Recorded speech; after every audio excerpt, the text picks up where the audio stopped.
He was bankrupt at 28. Broke. Defeated. His father failed 17 businesses. The family had nothing. No investors. No safety net. No second chances left. Yet today, his name is worth $47 billion. One man, one obsession, one empire built from zero. This is the real story of Milton Hershey. Born 1857, rural Pennsylvania, Derry Township. Nothing special. His father Henry was a dreamer, always chasing schemes.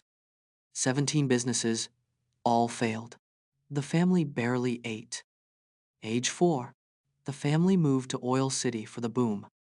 They arrived too late. The boom was already over. His sister Serena died of scarlet fever. Age 4. Grief tore the family apart. His parents separated. Milton dropped out before 5th grade. School was done. No education, no money, only hunger and determination. At 13, his father sent him to work at a newspaper. He hated it, dropped his hat into the printing press. Fired on purpose. He already knew what he wanted. He wanted candy, not just to eat, to build. He apprenticed under a candy maker, learning every secret. 4 years of training, every recipe memorized, every trick stolen. 1876, age 18. He opened his first shop in Philadelphia. He installed an air chute to blow candy smells outside. The 1876 Centennial Exposition brought crowds. Business briefly boomed. But he couldn't scale. The money ran out. 6 years of work, 1 bankruptcy notice, start over. New York City. Midtown Manhattan, 1 last shot. His mother moved in to help. Even she was worried. His father's idea, cough drop candies, a terrible distraction. He was sued for $10,000. Couldn't pay. Age 28. Gray hair from stress, 2 failures deep. He boarded a train back to Pennsylvania, nearly broken. But in New York, he had learned one priceless secret. At a shop called Hyler's, fresh cream caramels, extraordinary flavor. Fresh cream.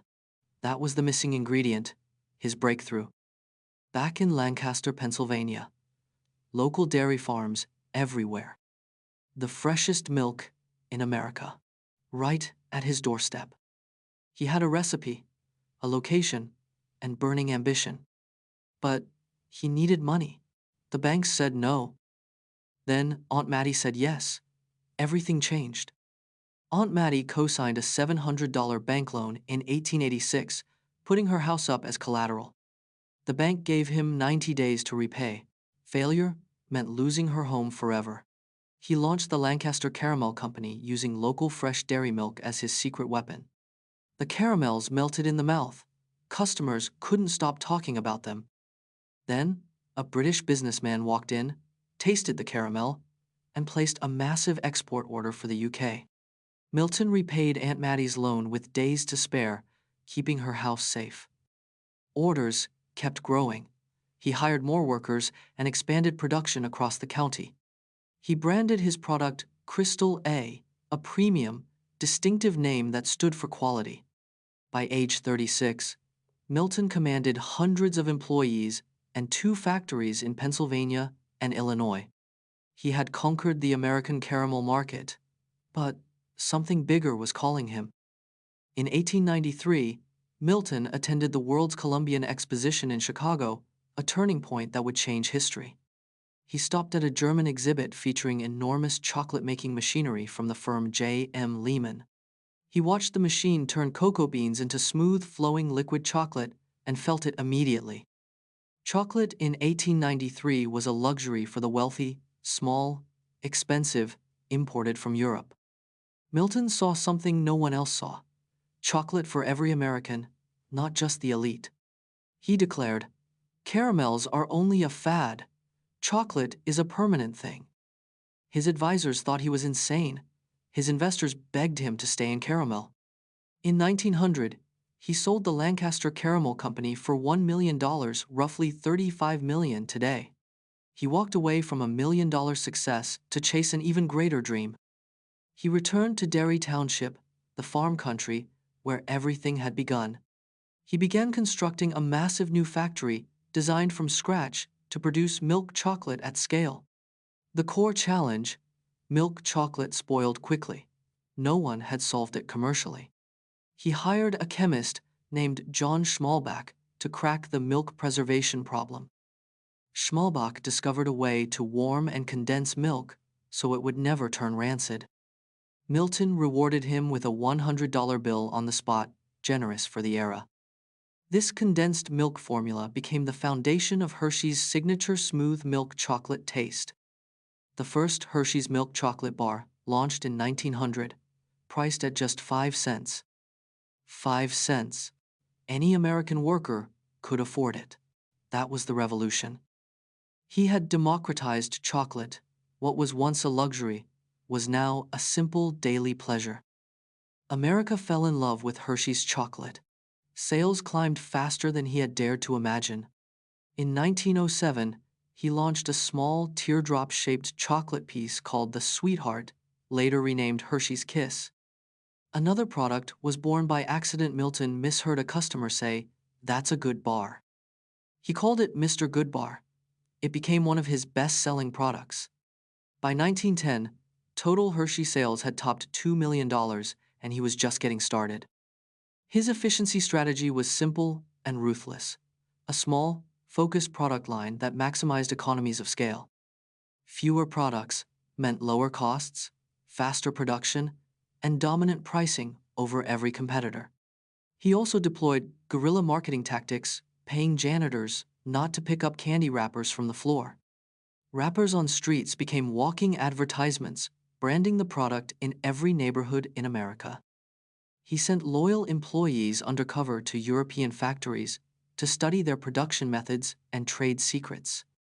Every secret they brought back was reverse-engineered and improved upon at his Lancaster facility. As World War I approached, sugar became rationed. Milton refused to let the shortage slow production. In 1916, he began constructing his own sugar refinery, an entire company town in Cuba. The Cuban refinery was complete by 1918, giving him total control over his sugar supply chain. Vertical integration was his weapon. He controlled ingredients, factories, and distribution end to end. No competitor could match his cost, structure, or his speed to market across the United States. During World War II, his engineers developed the Ration D bar, a compact chocolate block for U.S. soldiers.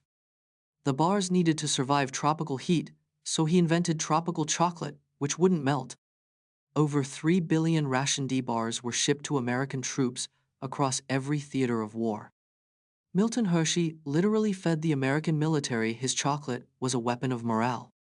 Back in Pennsylvania, his most ambitious project was not the factory. It was the town. He decided to build a model industrial town from the ground up around his chocolate factory. Every worker's home had indoor plumbing and central heating, unheard of luxuries for factory workers in that era. He built schools, parks, a zoo, a golf course, and a concert hall for the entire community. Hershey Park was built as a private retreat for employees and their families, not for profit. He included town postcards inside every chocolate bar wrapper, turning Hershey into a tourist destination. The strategy worked. Visitors came, bought chocolate, and told everyone. Free marketing at massive scale.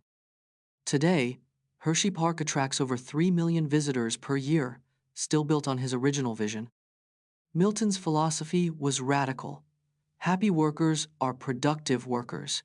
He proved it with results. When the Great Depression struck in 1929, most corporations cut staff. Milton refused to fire anyone. Instead, he launched massive construction projects in the town, specifically to create jobs for his workers. He built the Hershey Community Center, a hotel, a sports arena, all during the worst economic crisis in U.S. history. While other towns emptied out, Hershey, Pennsylvania thrived a miracle of purposeful leadership. Milton's personal life carried a quiet grief. He and his wife Catherine could not have children. That grief became purpose. In 1909, he and Catherine founded the Hershey Industrial School. The school provided orphaned and underprivileged children with free education, medical care, and clothing. He also founded the Hershey Junior College, offering 2 years of free higher education to every worker's child. His factories made chocolate. His schools made futures. Both were part of the same vision. Catherine passed away in 1915. Milton channeled his grief into even greater acts of giving. In 1918, he transferred the majority of his Hershey stock and personal assets to the school's trust. He gave away his fortune quietly. No press release, no ceremony. He just signed the papers. The press didn't find out until years later. A reporter called it the most secret charitable act in U.S. history. Through the 1920s and 1930s, Hershey continued introducing new products and acquiring competitors. His brand had become part of the American identity as familiar as baseball and apple pie. The Hershey Company's distribution network now stretched to every corner of the United States. He had built what no competitor dared attempt: a fully self-sustaining chocolate ecosystem. From cocoa farms to shipping docks, from town planning to employee welfare, everything answered to one man. By his final years, the Hershey empire included factories, a town, a school, a college, and a theme park. He was 88 years old, still working, still overseeing operations, still building. In October 1945, Milton Snavely Hershey passed away from pneumonia in his hospital in his own town. He was buried in the town he built, surrounded by the community he dedicated his life to serving. Milton Hershey left behind no children of his own blood, but thousands of children who called his school home. The trust structure he created in 1918 meant the school would grow in wealth as the company grew. Today, the Milton Hershey School Trust owns the controlling stake in a $47 billion company. It remains one of the wealthiest private boarding schools on earth, funded entirely by chocolate. Every bar of chocolate sold today still funds a child's education. His legacy lives in every wrapper. The Hershey Company today owns Reese's, Kit Kat in the US, Rolo, Twizzlers, and dozens more iconic brands. A company born from a $700 loan now reports billions in annual revenue across 150 countries. Milton never held an MBA. He dropped out before 5th grade, yet he built one of America's greatest enterprises. His first lesson to every entrepreneur: failure is the tuition. 2 bankruptcies taught him what no school could. He failed in Philadelphia. He failed in New York. Each time, he came back with sharper instincts and deeper knowledge. His second lesson: obsess over the product. The quality of his caramel and chocolate never stopped improving. He invested back into the product before he invested in himself. That discipline built an empire. His third lesson: control your supply chain. Every weakness in the chain is a vulnerability your competitors will exploit. His fourth lesson: people are not a cost, they are the asset. Treat them like it, and they'll make you unstoppable. No other American industrialist of his era built homes, schools, and parks for his workforce at personal expense. While Rockefeller and Carnegie built monuments to themselves, Hershey built a future for other people's children. His fifth lesson: think in generations, not quarters. The decisions he made in 1918 still shape lives today. More than 2,000 students currently attend the Milton Hershey School tuition-free, all expenses covered. Over 10,000 alumni have graduated from his school since its founding: doctors, engineers, business leaders. His company has faced modern challenges too, including lawsuits over child labor in cocoa supply chains. The company responded by implementing the Child Labor Monitoring and Remediation System across Ivory Coast farms. Great empires carry great responsibilities. The Hershey Company is still learning what that fully means. But the core of what Milton built, the trust, the school, the people-first philosophy, remains intact. The story of Milton Hershey is ultimately a story about what obsession, resilience, and generosity can build together. He wasn't the richest man of his era, and he never sought the spotlight, but his impact was immeasurable. His decisions during the Great Depression alone preserved the livelihoods of hundreds of working-class families. He understood that a business exists within a community, and the health of one depends entirely on the other. This was not a philosophy taught in schools. It was a conviction forged in poverty and tested through failure. Milton Hershey's greatest product was never the chocolate bar, it was the life he designed for others. From a child with no education in rural Pennsylvania, he grew into one of America's greatest builders and givers. The Hershey Company is over 125 years old and still growing, a testament to one man's vision. Every time a child tears open a chocolate wrapper anywhere in the world, Milton Hershey's story is still being told. The man who failed twice, who almost lost his aunt's house, who returned home at 28 with gray hair he wanted.